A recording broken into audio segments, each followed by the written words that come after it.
So welcome. Direct to in depth ஸ்பீச்சில் imperative type. Imperative டைப்னா என்ன? I said to my assistants. So நான் என் அசிஸ்டரை பார்த்து சொன்னேன் அப்படின்னு சொல்லும் பொழுது ஆர்டர் பண்ணணும். நம்ம அசிஸ்டன்ட் நம்ம என்ன பண்ணுவோம்? கண்டிப்பாக சொல்லுவோம், உறுதியாக சொல்லுவோம். Teacher set to the students. Teacher என்ன சொல்லுவாங்க? ஸ்டூடெண்ட்டை பார்த்து உட்காருங்க, ஆர்டர் போடுவாங்க. அதேமாதிரி ஃபாதர் அவங்க பையன்கிட்ட என்ன சொல்லுவார்? ஆர்டரும் போடலாம், அட்வைஸும் பண்ணலாம். ஸோ இந்த மாதிரி சென்டென்ஸில் வந்து நம்ம அதை இம்பராட்டிவ் டைப் அப்படின்னு நம்ம சொல்கிறோம். ஸோ இந்த சென்டென்ஸ், இந்த டைரக்ட் ஸ்பீச்சில் I said to my assistance, comma inverted comma, get me your certificate. நான் என்னுடைய அசிஸ்டண்ட்டை பார்த்து சொன்னேன், உன்னுடைய சர்டிஃபிகேட்லாம் என்கிட்ட எடுத்துக்கிட்டு வா அப்படின்னு நான் சொன்னேன். இப்போ கவனிங்க, ஐ செட் டு அசிஸ்டன்ட் பார்த்து நான் சொல்கிறேன், ஆர்டர் போடுறேன். அப்போ ordered,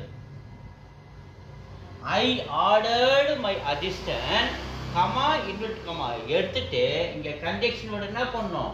to get me your certificate. என்னை பற்றி தான் நானே சொல்கிறேன். அப்போ கெட் மீ வந்துடும், யுவர் சர்டிஃபிகேட் அவனுடைய சர்டிஃபிகேட் எடுத்துடுவான்னு சொன்னேன் அப்படின்னு சொல்லிட்டு நம்ம இந்த சென்டென்ஸை இன்டெரக்டாக மாற்றுறோம். இப்போ எழுதுகிற பாருங்க, ஐ செட் டு இல்லாமல் மாறுது, ஆர்டர்டு மாறுது.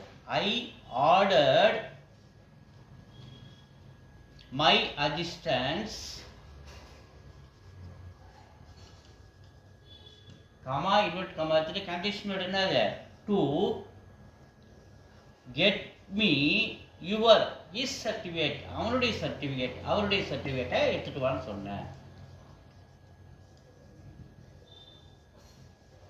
So I ordered my assistants to get me his certificate. So direct speech, indirect speech நம்ம மாத்திட்டோம். Thank you.